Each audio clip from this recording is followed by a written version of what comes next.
Wang Qiuer memicingkan matanya. Jika seseorang melihat dengan seksama, pupil matanya tampak melebar secara vertikal. Tidak hanya ini, tetapi cincin jiwanya yang pertama dan kedua juga menyala. Lapisan cahaya terang tiba-tiba bersinar dari tubuhnya. Aura primitif yang tampaknya berasal dari binatang buas prasejarah mengalir keluar darinya. Anggota tim di belakangnya merasakan tekanan pada mereka jatuh. Semua orang dari tim Heavenly Sek Armor ngeri. Mereka merasakan rasa takut ketika mereka menyaksikan Wang Qiuer, yang bahkan belum bersaing.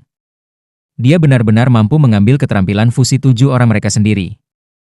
Yang paling menakutkan adalah auranya tidak pucat dibandingkan dengan auranya. Semua ini terjadi dalam kurun waktu singkat.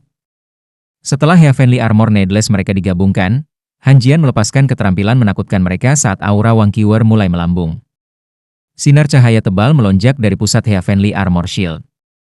Para penonton di luar panggung hanya melihat lampu redup sebelum sebidang riak besar muncul di panggung. Sepertinya udara telah terbakar. Cahaya merah gelap melesat menembus udara yang terdistorsi. Target dari lampu merah adalah Wang Qiuer.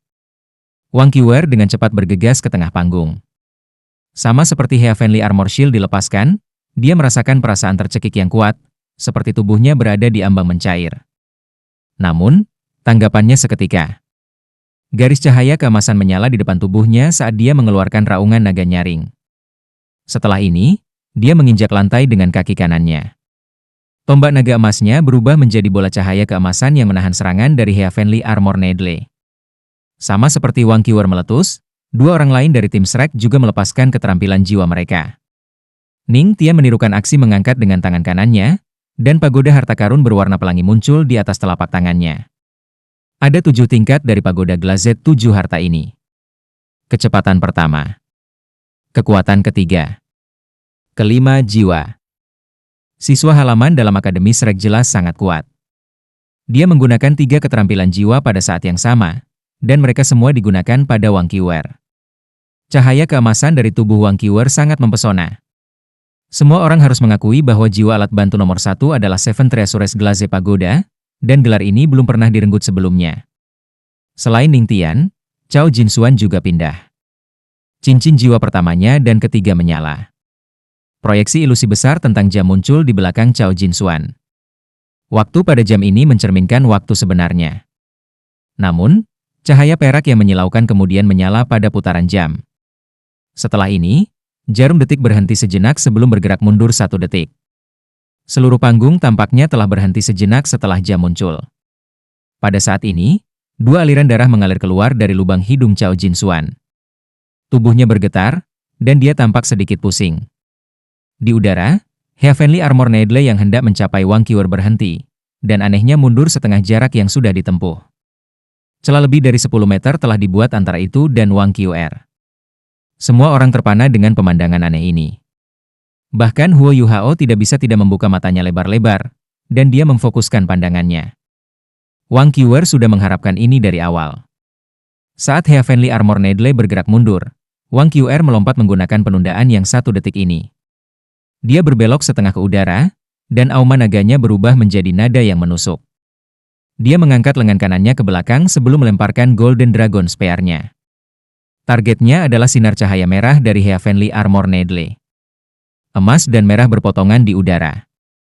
Riak-riak di udara mulai berombak lebih tebal.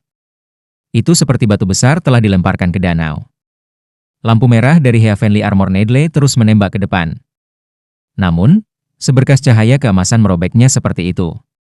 Cahaya merah kedua melintas melewati Wang Qiuer dan bertabrakan dengan lampu merah dari Heavenly Armor Needle. Meskipun menghilang secara instan, itu juga menghentikan lampu merah dari Heavenly Armor Needle untuk sesaat.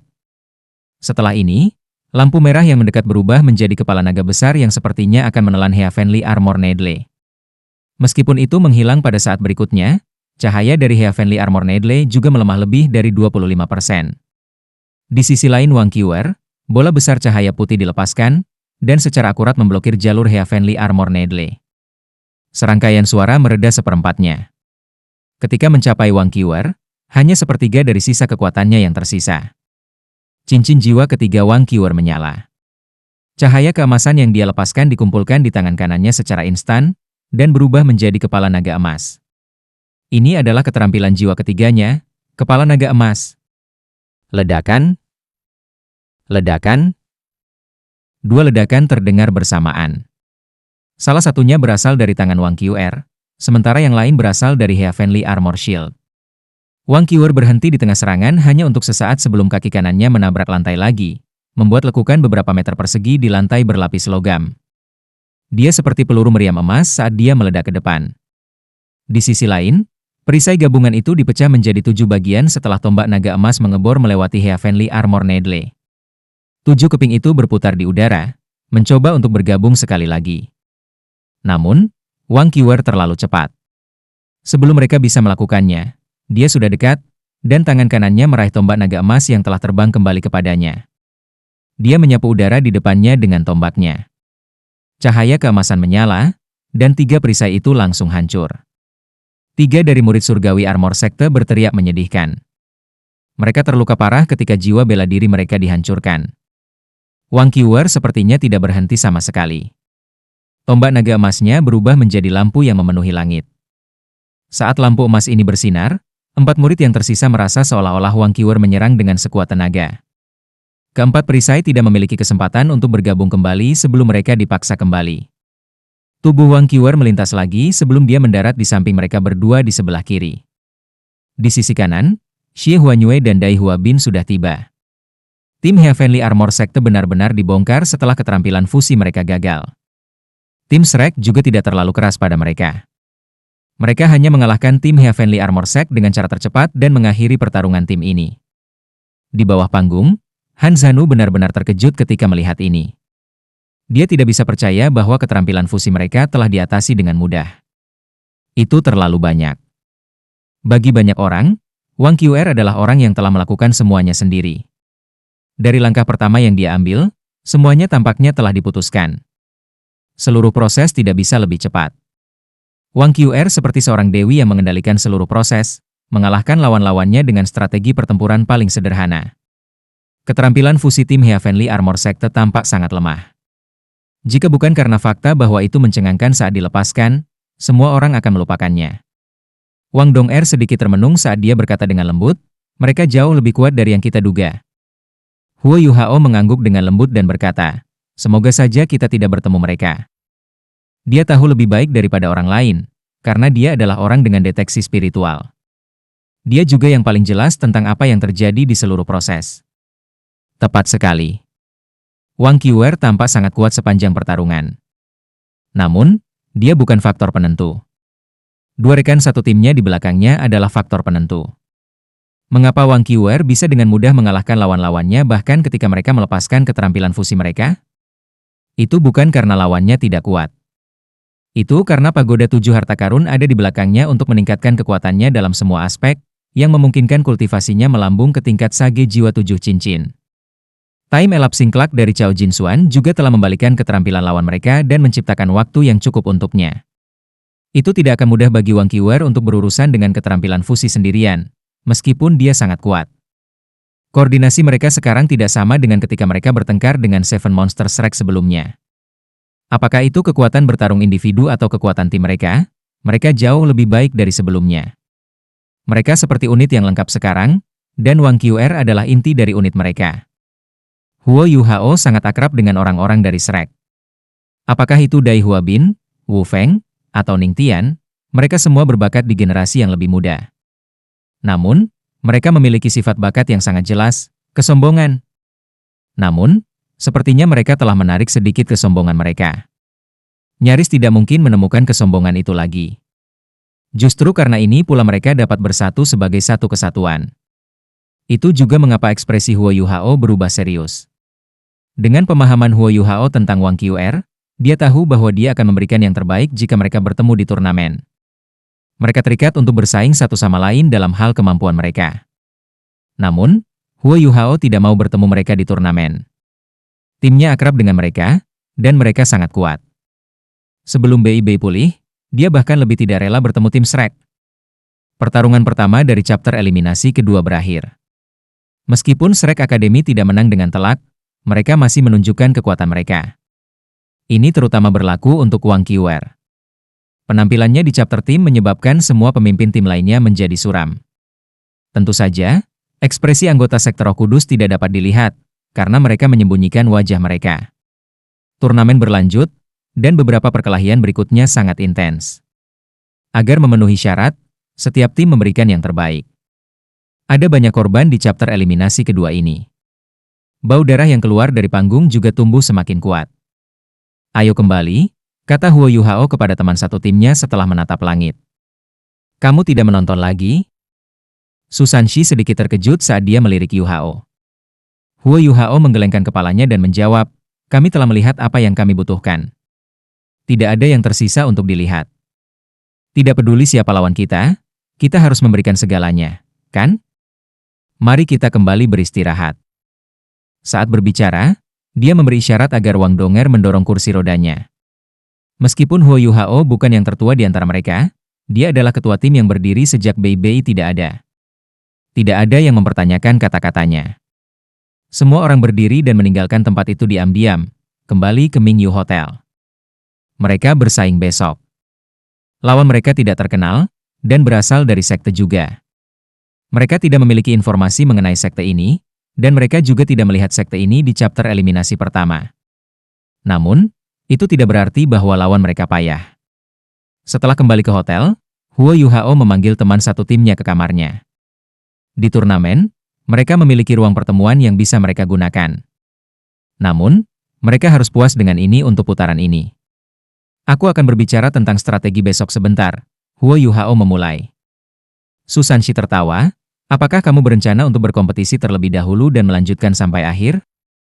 Huo Yuhao menggelengkan kepalanya ketika dia tersenyum dan menjawab, ini berbeda dari chapter sebelumnya. Ada banyak tim yang bersaing saat itu, dan kami memiliki waktu yang cukup untuk beristirahat. Dari chapter ini dan seterusnya, waktu antara setiap putaran berturut-turut akan lebih pendek. Kita harus mencoba yang terbaik untuk menghemat kekuatan bertarung kita. Bagaimanapun, kami tidak memiliki banyak pengganti. Bahkan, kita harus belajar dari strategi Shrek hari ini. Tak satu pun dari mereka menghabiskan terlalu banyak energi, tetapi mereka masih berjuang untuk menghangatkan tubuh mereka. Mereka menjaga diri mereka dalam kondisi fisik terbaik mereka untuk putaran tim. Besok, kita akan mengikuti strategi mereka. Ketiga senior, kamu akan bertarung besok pagi. Apa pendapat kamu tentang pengaturan ini? Mata Susanshi cerah, dan dia berkata, ide bagus. Namun, tidakkah kamu ingin kami menyembunyikan kemampuan kami yang sebenarnya? Huo Yuhao terkekeh dan menjawab, kamu hanya memiliki 2 lawan untuk dikalahkan sebelum kamu mengakui kekalahan. Apakah kamu benar-benar akan mengungkapkan kartu truf kamu dalam 2 perkelahian itu? Tentu saja tidak. Susanshi berkata dengan bangga. Huo Yuhao tertawa, itu bagus. Senior kedua, kamu akan menjadi yang kedua untuk bersaing. Kamu akan bertarung dengan mereka berdua juga. Xiao Xiao, kamu akan menjadi yang ketiga untuk bertarung. Kamu hanya perlu bertarung 1. Keempat senior, kamu akan bertarung 1 orang juga. Donger akan menjadi yang terakhir, dan dia akan mengurus orang terakhir. Nana memandang Huo Yuhao dengan agak menyedihkan. Setelah mendengar bahwa dia tidak memiliki peran, dia menundukkan kepalanya. Huo Yuhao terkekeh. Nana, tidakkah kamu menyadari bahwa kita harus kehilangan beberapa pertarungan di chapter eliminasi individu dengan pengaturan seperti itu? Pertarungan terakhir akan berada di chapter tim. Kamu akan memiliki kesempatan. Di chapter tim, aku harus mengandalkan orang lain. Aku hanya akan menjadi pengendali utama tim. Nana mengangkat kepalanya lagi dan tanpa sadar berkata, Tuan, aku tidak keberatan dengan pengaturan kamu. Setelah mendengar kata Tuan, ekspresi semua orang berubah sedikit aneh. Huo Yuhao juga merasa sangat tidak berdaya. Dia telah memperbaikinya berkali-kali, dan berjuang untuk membuatnya memanggilnya dengan namanya. Namun, ada kalanya dia tidak hati-hati, dan masih memanggilnya Tuan. Nana tidak menemukan kesalahan dengan ini, karena dia sangat berterima kasih kepada Huo Yuhao. Tidak hanya Huo Yuhao menyelamatkan jiwa orang tuanya, tetapi dia juga memberinya kehidupan baru. Dia adalah dermawannya. Huo Yuhao terbatuk dan berkata, lanjut usia, silakan kembali untuk beristirahat. Nana, tetap di belakang. Susanshi berdiri dan menepuk pundak Huo Yuhao. Dia menatapnya dengan aneh dan dengan lembut berkata, Yuhao, kamu harus mengendalikan diri karena kamu sudah dalam keadaan ini. Wang Dong'er dapat mendengarnya dengan jelas meskipun dia berusaha untuk berbicara dengan lembut. Selain tertawa pahit, apalagi yang bisa dilakukan Huo Yuhao? Semua orang pergi, tetapi mereka memasang senyum aneh di wajah mereka. Hanya Wang Dong yang tidak tersenyum. Dia berjalan ke satu sisi dan menuangkan segelas air untuk Nana. Terima kasih, Nyonya. Nana menerima gelas itu dengan hormat. Wang Dong'er merasa sangat tidak berdaya juga. Saudari Nana, tolong jangan panggil aku seperti itu. Aku tidak bisa menerimanya. Kami senior dan junior dari sekte yang sama. Yu Hao telah membantu kamu sebelumnya, tetapi semuanya sudah ada di masa lalu. Jangan bilang bahwa kamu tidak akan membantu kami saat kami dalam kesulitan. Jangan terlalu repot. Baik. Nana mengakui kata-katanya secara alami, tetapi jelas bahwa dia tidak menerimanya. Huo Yuhao tahu bahwa tidak ada gunanya meyakinkannya. Dia tidak repot-repot melakukannya. Nana, bagaimana kemajuanmu dalam hal yang aku ingin kau selidiki? Nana berubah serius, dan ekspresi ketakutan melintas di matanya. Dia mengangguk dengan lembut dan menjawab, "Ya, kamu benar. Itu mereka, aku yakin itu. Aku tidak akan melupakan aura mereka bahkan jika aku berubah menjadi abu. Itu mereka. Itu pasti mereka." Huo Yuhao mengangguk dan berkata, "Benar. Kamu telah memverifikasi dugaan aku. Sekte Roh Kudus adalah gereja Roh Kudus. Jangan takut, semua orang akan melindungi kamu selama kamu tetap bersama kami. Bagaimana dengan yang lainnya? Bagaimana dengan kontaknya?" Nana berkata, "Aku pergi ke 3 pasar gelap, dan hanya yang terbesar mengatakan bahwa ada barang yang tersedia. Namun, detailnya harus dibahas. Selain itu, harga yang diminta mereka sangat tinggi, dan mereka sulit dihadapi." Huo Yuhao tersenyum dan berkata, "Tidak apa-apa jika harganya tinggi, selama barang tersedia. Sebelum perang dimulai, kita harus bersiap. Terus mempertahankan kontak dengan mereka dan tawar-menawar. Setelah itu, tentukan waktu untuk bertemu. Aku akan bertemu mereka. Mari kita lakukan dengan cara ini, terus menghubungi mereka 3 kali lagi dan biarkan mereka merasakan ketulusan kami. Setelah itu, beli beberapa sampel." Baik. Nana mengakui kata-katanya. Huo Yuhao berkata, "Kamu juga harus kembali beristirahat. Jaga keselamatan kamu saat kamu sendirian di malam hari. Jika kamu tidak bisa mengatasinya, mintalah bantuan dari Sister Zian atau Brother Ji. Lagi pula, mereka adalah orang-orang yang tidak bisa menangani kesepian." Baik. Nana menganggap dirinya sebagai pelayan Huo Yuhao. Setelah mengakui kata-katanya, dia berbalik dan pergi. Dia menutup pintu di belakangnya setelah dia pergi. Wang Dong'er bertanya dengan rasa ingin tahu, "Siapa yang kamu minta Nana untuk menghubungi?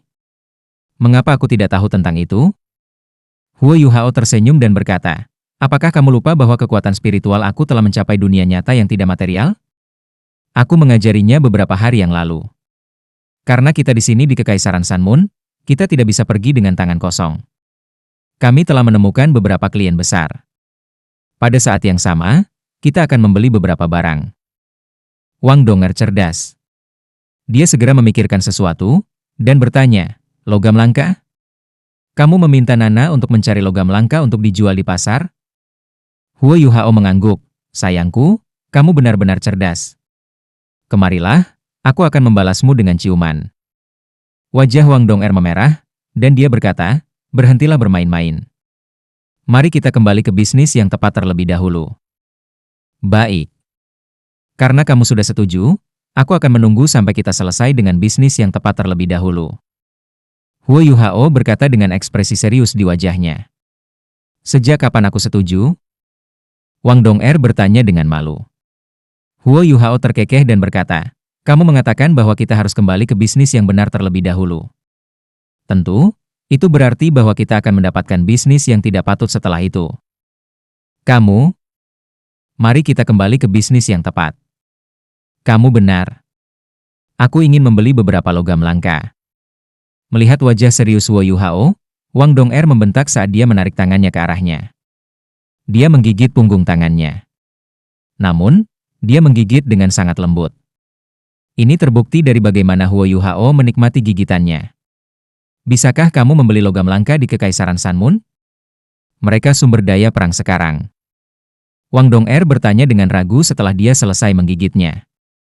Huo Yuhao tersenyum lembut dan bertanya, kenapa tidak? Selama kamu punya uang, tidak ada yang mustahil. Itu karena logam langka dianggap sumber daya perang yang sangat mahal. Tetapi ini juga berarti bahwa menjualnya sangat menguntungkan.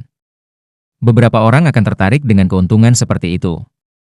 Selain itu, mereka terikat untuk menjadi tokoh yang berwibawa. Kali ini, 2 klien kami telah menerima setoran yang sangat mahal. Koin jiwa emas hanyalah logam yang tidak berguna dan mahal. Yang kita butuhkan adalah logam langka yang dapat terus diubah menjadi kekayaan. Menyimpan logam lebih baik daripada menyimpan uang. Itu sebabnya aku berencana untuk membeli logam langka. Sebelum kami pergi, senior tertua membawa semua uang kami yang dilikuidasi. Itu termasuk dana yang kami peroleh dengan menjual Zhuge Divine Crossbow ke akademi. Seiring dengan pembayaran yang diberikan Putri Jiuju dan Putri Weina kepada kami, uang yang kami miliki cukup besar.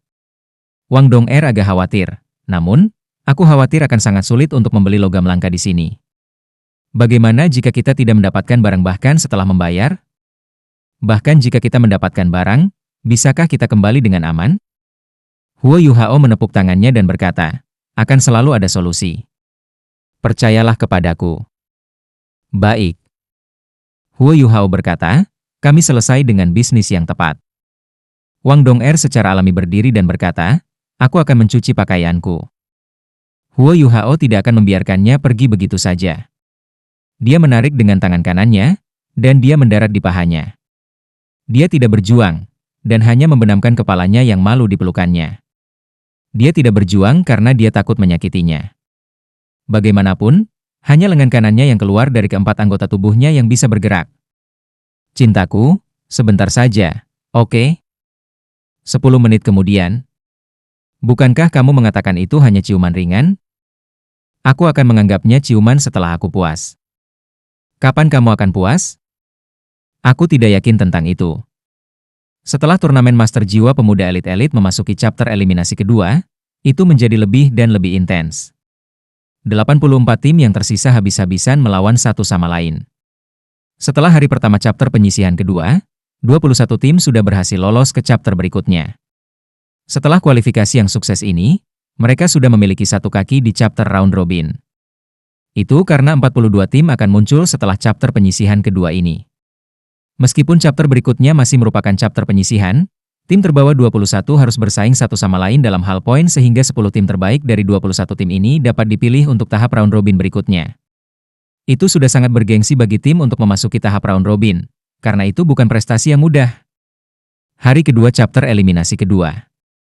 Pertarungan Tang Sekte diatur untuk sore hari. Mereka tidak pergi ke tempat turnamen di pagi hari, tetapi tetap di hotel untuk beristirahat. Cedera BIBI sepertinya kambuh dan menjadi lebih serius. Ini juga memberi bayangan pada pertandingan Tang Sekte. Setelah makan siang, mereka beristirahat sebentar, dan kemudian memulai perjalanan mereka ke venue karena semakin dekat dengan waktu pertarungan mereka. Area istirahatnya tidak terlalu ramai, dan tidak lagi terasa penuh sesak. Namun jumlah penonton terus meningkat. Beberapa hari terakhir ini persaingan ketat telah membuat mereka semakin bersemangat. Huo Yuhao telah menetapkan strategi mereka kemarin, dan dengan demikian dia tidak punya apa-apa untuk diberitahukan kepada mereka hari ini. Di area istirahat VIP, perhatiannya tertuju pada tim lain yang berada di area bersama mereka. Dia terkejut menemukan bahwa dia tidak bisa memastikan tim mana yang mewakili sekte tubuh. Tim yang dia pantau telah dieliminasi kemarin pagi. Dengan kemampuan body sect, itu tidak mungkin bagi mereka untuk membuat kesalahan tingkat rendah, jadi dia harus mencari target baru untuk dipantau. Tim Sekte Roh Kudus tidak ada di sana pada sore hari. Mereka berkompetisi di pagi hari, dan sudah maju ke chapter selanjutnya. Meskipun tidak ada seorang pun dari Sekte Tang yang menyaksikan pertarungan mereka, mereka secara kasar dapat menebak bahwa itu tidak berlangsung terlalu lama. Sebaliknya, tim Shrek datang ke area istirahat VIP untuk menonton perkelahian meskipun mereka sudah lolos ke chapter berikutnya. Tidak diragukan lagi, mereka ada di sini untuk menyaksikan pertarungan Tang Sekte. Huo Yuhao bisa merasakan tatapan dingin dan level Wang Qiwer menatapnya ketika dia duduk. Dia tersenyum dan mengangguk padanya. Namun, dia disambut oleh ekspresi dingin. Dia hanya bisa menyentuh hidungnya, merasa bahwa dia telah ditolak dengan tajam olehnya. Di sisi lain, Wu Feng, Dai Huabin, dan yang lainnya mengawasi Tang Sek dengan sangat erat. Ekspresi mereka tidak ramah. Sangat mudah untuk melihat semangat kompetitif mereka yang intens dari sorot mata mereka. Huo Yuhao menggelengkan kepalanya tak berdaya. Apakah ada kebutuhan untuk ini? Kita semua berasal dari akademi yang sama. Dia dalam kondisi baik sekarang. Tentu saja, dia tidak melupakan kebencian mendalam yang dia sembunyikan di dalam hatinya. Sekte Roh Kudus tidak datang. Huo Yuhao duduk di tempatnya dan mengistirahatkan matanya. Dia mengedarkan teknik langit misteriusnya dan menyatu dengan energi asal dari Ultimate Ice di tubuhnya. Meskipun dia hanya bisa menghilangkan sebagian energi asal, itu masih lebih baik daripada tidak sama sekali. Penggabungan terus-menerus seperti itu juga merupakan metode yang paling aman dan paling stabil. Akhirnya giliran Tang Sekte untuk bersaing setelah pertarungan keempat di sore hari telah berakhir. Tang Sekte versus Sekte Iron Sword. Anggota yang bersaing dari kedua tim, silakan masuk ke area tunggu. Anggota yang bersaing pertama dari setiap tim, silakan masuk ke panggung. Semua orang dari Sekte Tang berdiri ketika wasit memanggil mereka. Wang Dong'er mendorong Huo Yuhao di depan semua orang dan memasuki ruang tunggu bersama yang lain. Meskipun Huo Yuhao telah mengalahkan semua lawannya sendiri di chapter sebelumnya, Sekte Tang masih merupakan sekte yang tidak diketahui. Perhatian yang mereka terima tidak banyak. Kesan terdalam yang dimiliki warga Sun Moon Empire terhadap Tang Sek mungkin adalah kursi roda Huo Yuhao. Su Sanshi melompat dan naik ke panggung, berjalan cepat ke tengah. Iron Sword Sect. Ini adalah nama yang sangat asing bagi Sekte Tang, tetapi mereka pasti memiliki beberapa kualitas jika mereka mampu melewati chapter penyisihan pertama. Anggota yang bersaing pertama dari Sekte Iron Sword adalah seorang wanita muda. Dia memiliki sosok ramping dan penampilan yang menyegarkan. Rambut hitam panjangnya terkulai di belakang. Pesonanya tidak hilang di tengah kecantikan dan kelembutannya. Mata Su Sanshi melebar ketika dia melihat bahwa lawannya adalah seorang wanita. Dia tanpa sadar menelan ludahnya. Di bawah panggung, Huo Yuhao bergumam, apakah Sekte Iron Sword ini meneliti kita? Bagaimana mereka tahu bahwa cara terbaik untuk berurusan dengan senior ketiga adalah dengan mengirim seorang wanita cantik untuk melawannya? HMPH. Suara dingin Jiang Nanan menyebabkan Huo Yuhao bergidik. Dia dengan cepat menutup mulutnya dan berdoa sekuat tenaga untuk Su Sanshi. Setelah beberapa saat, ekspresi Su Sanshi kembali normal. Dia berjalan ke tengah panggung. Bahkan sebelum wasit mengatakan sesuatu, dia mengulurkan tangan dan berkata, "Wanita cantik, bagaimana kabarmu? Aku Su Sanshi dari Sekte Tang. Aku biasanya dipanggil, biasanya disebut." Dia ingin memberitahunya tentang julukan hebat yang dia miliki, tetapi dia tidak bisa berkata-kata seperti biasanya ketika dia melihat seorang wanita. Wanita ini tidak berharap lawannya seperti ini. Melihat penampilannya yang canggung, dia tidak bisa menahan tawa. Dalam hal penampilan, Su Sanshi dan Bei Bei memiliki gaya yang berbeda. Namun, mereka berdua tampan. Wanita itu mengulurkan tangan kanannya untuk menjabat tangannya dan berkata dengan lembut, "Kamu biasa dipanggil apa?" "Aku Wang Chengxi dari Sekte Iron Sword. Tolong kasihanilah aku, senior." Su Sanshi masih sadar bahwa Jiang Nanan ada di sini, jadi jangan memegang tangannya dengan erat. Namun, wajahnya masih dipenuhi seringai. Tentu saja aku akan kasihan padamu. Kamu pikir aku harus dipanggil apa?" Biarkan aku berpikir. Pertahanan abadi? Bagaimana menurut kamu? Pertahanan abadi? Wang Chengxi tertegun, tetapi dia mengungkapkan senyum setelah itu. Hebat! Kedengarannya mengesankan. Apakah kalian berdua masih bersaing? Wasit berteriak, ketika dia merasa bahwa mereka berdua tidak peduli dengan kehadirannya. Dia maju selangkah dan memisahkan mereka. Setelah itu, dia melewatkan penjelasan aturan dan menunjuk kedua sisi panggung. Sampai jumpa. Su Sanshi membuat gerakan licik pada Wang Chengxi. Dia menggunakan tangan kanannya untuk menyapu rambutnya yang sedang sebelum berbalik dengan ramah. Wang Chengxi masih mengenakan senyum di wajahnya. Dia meminta maaf saat dia mengangguk pada wasit. Setelah itu, dia berbalik dan berjalan menuju ujung panggung. Su Sanshi merasakan tubuhnya berubah kaku saat dia berjalan ke sisi panggung. Dia segera berbalik ke arah niat dingin yang diproyeksikan ke arahnya. Dia melihat sepasang mata besar dan indah. "Oh, sial, aku terlalu terbenam." Su Sanshi bergidik. Saat dia berjalan ke sisi panggung, ekspresinya menjadi sangat dingin. Setelah itu, dia memberi acungan jempol kepada Jiang Nanan dan dengan lembut berkata, "Aku menyihir lawan aku sebelumnya sehingga dia tidak dapat melihat diri aku yang sebenarnya." Jiang Nanan tidak mengatakan apa-apa. Penghalang cahaya defensif kedap suara. Su Sanxi berbalik dengan sikap dingin. Setelah itu, dia melihat wasit mengangkat tangan kanannya sebelum menyapu. Dia berhenti berhayal dan dengan cepat bergegas ke arah Wang Chengxi. Cincin yang menyilaukan mulai bangkit dari kakinya. Kuning, kuning, ungu, ungu, hitam, hitam. Ketika 6 cincin jiwanya naik, para penonton di sekitar mulai berseru. 6 dering. Dia sebenarnya punya 6 cincin. Bahkan penonton yang paling mengerti pun tahu apa yang diwakili oleh 6 cincin jiwa. Kemampuan seorang kaisar jiwa.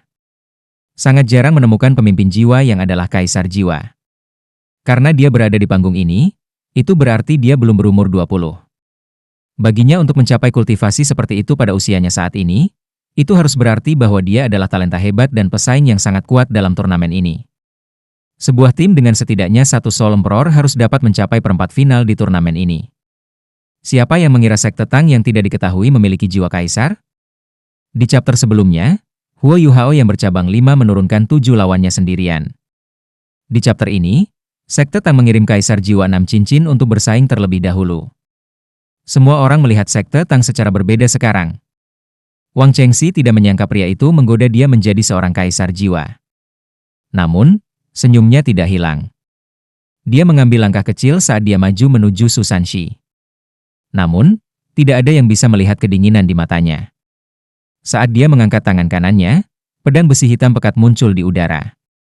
Cincin cahaya juga muncul di pedang besi. Ada 2 cincin kuning dan 3 ungu. Ini adalah kombinasi yang cukup baik dari cincin jiwa untuk seorang guru jiwa biasa. Selanjutnya, dia juga seorang raja roh. Namun, ini tidak ada di mata seorang guru jiwa yang benar-benar kuat. Mereka berdua saling berdekatan dengan sangat cepat. Untuk menebus kesalahannya sebelumnya, Su Sanxi berteriak, "Ini adalah duel antara pedang dan perisai. Ayolah." Saat berbicara, dia mengangkat perisai penyusuan Wu dan menyapu ke arah Wang Chengxi. Wang Chengxi tersenyum, dan dia berhenti sejenak. Setelah itu, dia melompat ke satu sisi, dan pedangnya melintas dengan cahaya. Tiba-tiba, seberkas cahaya pedang hitam terbentuk dan ditembakkan ke bahu Su Sanxi. Su Sanxi tidak terlalu terganggu. Langkah kakinya menjadi lebih cepat, dan dia berbelok sederhana. Pada saat yang sama, dia menarik perisainya ke belakang dan menghalangi cahaya pedang. Suara dering yang tajam terdengar saat cahaya pedang menghantam perisainya.